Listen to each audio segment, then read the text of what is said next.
I like to rely on my intuition when I'm reading because if I think too clearly about things, it makes it way more complicated. Like almost the less I think, the more clear I am on the editing. I could look at a piece of my writing for days and still find mistakes. Hey, I'm Lily. I'm an aspiring author and I'm currently working on my debut novel. It's a YA fantasy romance and I'm on the third draft. I'm currently going through edits and I wanted to share the process of how I kind of go through edits and what I do and my thoughts and my strategies and everything in between. I think it's really fun to share the journey because I'm new at this and I want to just share it with other people to see if you also feel the same way, if you have tips and tricks, if I have tips and tricks, we can inspire each other, everything like that. When I set up for an editing session, I like to have some sort of drink. I like to have a little speaker that I can listen to music. I have a playlist for my books, so it's super helpful. And then I also like to light a candle because I feel like it's super good for the ambiance. I always like to have several notebooks on board because I'm always writing. I really prefer doing notes on paper. I also have my book open on Scrivener and it's really helpful because I'm in the editing stage and it's super good for like organizing and everything like that. And lastly, I have my iPad and this is where I keep a lot of my notes for my story, but I also like to use it for a little timer. So I set a timer for 40 minutes and I'm gonna put that over here because I'm gonna get started. So the first thing I like to do when I'm going through edits is read through what I did the last day to make sure I'm like on the right track. I'm currently on chapter 23 and I have my chapters in folders on Scrivener, so it's super helpful because my scenes are little documents, so I can like move them around and kind of play with different timelines and see what works best. I am still doing developmental edits, but I am editing on the line level, so I will be changing the writing on a line level, but I'm also focusing still on like character and plot and making sure there's no plot holes because I am on the third round of edits, so I'm making sure that this is good. So the scene I'm currently editing has been giving me a lot of issues because it's a scene where it's right after the midpoint, so a lot of information is being thrown out to the main character, and because this is first person present tense, I'm trying to present the information in a way that makes sense to the main character but also helps the audience but is not giving away too much. Right now the main character is having like conversations and dialogue with different characters, but I'm trying to show it in a way that is still intriguing because I don't want all of my big like information and surprises and twists to be just through dialogue. I kind of like when it's also through description and monologuing and like different settings and different action scenes. I've been really struggling with this scene because I'm trying to make it make sense and not like they're all just like saying random stuff and it sounds very textbooky, like let me tell you this history and let me tell you this and let me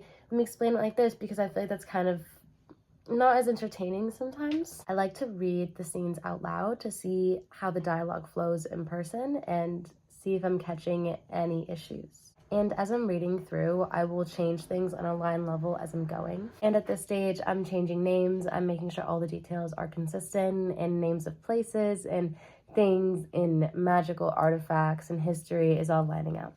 Okay, so I just worked on the scene and now I'm going to go through the whole chapter, which has 3 scenes, and I'm gonna read it out loud and I'm going to change things as I go.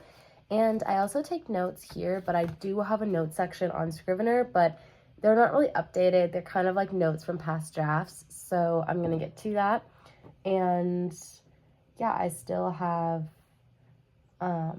so that took me about 10 minutes. It wasn't too long because the scene only had a few issues. With Scrivener, I'll change it to like the other way to view it when like you don't have the background. By changing the visual, I feel like it will help me catch errors. What I've noticed is a lot of times when I'm going through and editing, I'll read a sentence and I'm like, I don't even think this makes sense. I don't think it's grammatically correct. I don't think this even makes sense in the context of my story, but for some reason it sounds good and I like the way it sounds and I like the way it reads. I like to rely on my intuition when I'm reading because if I think too clearly about things, it makes it way more complicated. Like almost the less I think, the more clear I am on the editing. So I just read back the first scene of the chapter and I actually really like it. I think I tend to tweak words here and there because I'm reading for flow at this point. And there are so many mistakes that I can see. Like there's so many mistakes, but I feel like I could look at a piece of my writing for days and still find mistakes. So I think I'm trying to see it as more like it's good enough for now to then move on. Right now is the first time I'm getting feedback on my book, so I want to make sure the book is good enough where you can enjoy it and you can read it. But it's not perfect because I am still going to get feedback, and it's also still nowhere close to the final product. So I'm trying to just take the perfectionism out of me and just lock it away for now. Something that I've always struggled with is dialogue. I feel like I know that I've heard that dialogue is supposed to move the plot forward, it's supposed to show characterization, it's supposed to always have a purpose, but sometimes I feel like it needs to feel natural. Like, I don't want my book to sound too artificial or too unrealistic. And I know a lot of people say that your dialogue can't be too realistic because then it's boring. But I also want these people to sound real, and I want it to sound like it could actually happen in real life. So balancing those two things of like having it be so entertaining and romanticizing life and being this incredible like quote worthy novel, but also making it realistic and making it sound like people that you could actually meet in real life and actually believe exist. And finding that balance has been kind of tricky. Okay, so I just read over chapter 23, and it's not perfect, but it's pretty good, and I definitely feel comfortable compiling it and then sending it off to my alpha readers. I'm doing it one chapter at a time, and then I'm giving them little like surveys to kind of answer as they go along so I can get some feedback. I'm trying to look at the overall picture right now because I can't be too focused on like how the words sound, how the dialogue sounds, because I'm really focusing on the story and the continuity and making sure that everything just makes sense. Right now, I'm focusing on how to make sure my vision is portrayed through the story, and then I will figure out the little like parts later. But yeah, so I'm gonna compile it, compile, which is great because then I'm just setting it out of Scrivener, and then I'm gonna add it to my alpha reads, and yeah. So the timer is about done. I have 1 minute and 46 seconds left. So I just wanted to say this was a 40-minute editing writing session. I like to work in between 30 minutes to an hour at a time because I feel like that's when I can really focus, and then I'll either take a break, and in this case I work today. So thank you so much for following along. I love sharing my journey.